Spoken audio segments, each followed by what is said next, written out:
बैठे हैं जी 475 GB तहसील समूंदरी ते ਅਸੀਂ ਖਰਕਾਂ ਵਾਲੇ ਬਜ਼ੁਰਗਾਂ ਦੇ ਨਾਲ ਬੈਠੇ ਆ।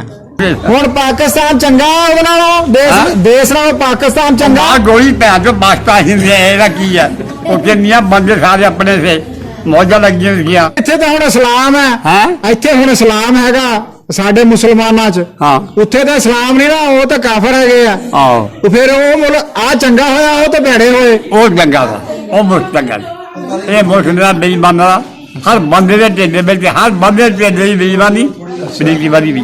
ਅੱਛਾ ਉਹ ਮੁਸ਼ਕ ਚੰਗਾ ਸੀ ਇੱਕ ਦੂਜੇ ਦੀ ਧੀ ਦਾ ਜਾਂ ਬਾਤ ਪੈਣਾ ਦੇਖਦੇ ਬੰਦਾਂ ਦੀ ਅੰਦਰ ਕਰਦੇ।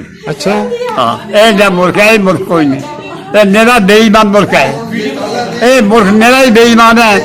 ਕਿੱਥੇ ਭੈਣ ਦਾ ਜਿਆਦਾ ਸਾਨੂੰ ਲੱਗੇ ਸੀ ਕਿ ਜੋਦਾ ਨੇ ਉੱਥੇ ਰਹਿੰਦੇ ਚੰਗੇ ਮਾਨਾ ਉੱਥੇ ਚੰਗੇ ਸੀ ਉਹ ਮੁਲਕ ਚੰਗਾ ਉਹ ਮੁਲਕ ਚੰਗਾ ਸੀ। ਇਹ ਮੁਲਕ ਮੇਰਾ ਹੀ ਹੈ ਜੇ ਮੁਲਕ ਇਹ ਮੁਲਕ ਬੇਈਮਾਨ ਦਾ ਅਸਲ ਚ ਮੈਂ ਬਈ ਹਾਂ ਇਹ ਬਾਬਾ ਦੀ ਹੋਦੀ ਇਹ ਹੋਦੀ ਉਹ ਮੁਲਕ ਚੰਗਾ ਹਾਂ ਹਾਂ ਬੇਈਮਾਨ ਦਾ ਹਰ ਬੰਦੇ ਜਿਹੜੇ ਬੇਈਮਾਨੀ ਹਰ ਬੰਦੇ ਜਿਹੜੇ ਬੇਈਮਾਨੀ ਹੈ ਇਹ ਕਹਿੰਦਾ ਟਾਂਜ ਮਰੀ ਮੈਂ ਖਾਦਾ ਮਰੇ ਵੀ ਜ਼ਮੀਨ ਨਾ ਖਾਦਾ। ਹਾਂ ਹਾਂ ਅਹਿਸਾਸ ਕੋਈ ਨਹੀਂ। ਹਾਂ ਇਹ ਨਹੀਂ ਹੈ ਠੀਕ ਜੀ। ਫਿਰ ਨਹੀਂ ਹੈ ਇਹ ਇਮਰਾਨ ਖਾਨ ਠੀਕ ਹੈ ਬੰਦਾ। ਇਮਰਾਨ ਖਾਨ ਕੈਸਾ ਕਿਹੜਾ ਜਿਹੜਾ ਹੁਣ ਬਾਦਸ਼ਾਹ ਬਣਿਆ ਨਾ ਸਾਨੂੰ ਵੀ ਪਤਾ ਇਹਦਾ। ਅੱਛਾ ਹਾਂ ਸਾਨੂੰ ਵੀ ਪਤਾ ਹੁਣ ਫਿਰ ਪਿੰਡ ਨੂੰ ਯਾਦ ਕਰਦੇ ਆਪਣੇ ਨੂੰ ਦਿਲ ਕਰਦਾ ਜਾਣ ਨੂੰ। ਹਾਂ ਦਿਲ ਕਰਦਾ ਜਾਣ ਨੂੰ ਖਰਕਾਂ ਚ ਕਿੱਥੇ ਤੁਹਾਡਾ ਦਿਲ ਕਰਦਾ ਵੀ ਮੈਂ ਜਾ ਕੇ ਆਵਾਂ। ਹੁਣ ਨਹੀਂ ਜਾ ਹੁੰਦਾ ਹੁਣ ਨਹੀਂ ਜਾਣ ਦਿੰਦੇ। ਕਿਉਂ ਨਹੀਂ ਜਾਣ ਦਿੰਦੇ ਅੱਛਾ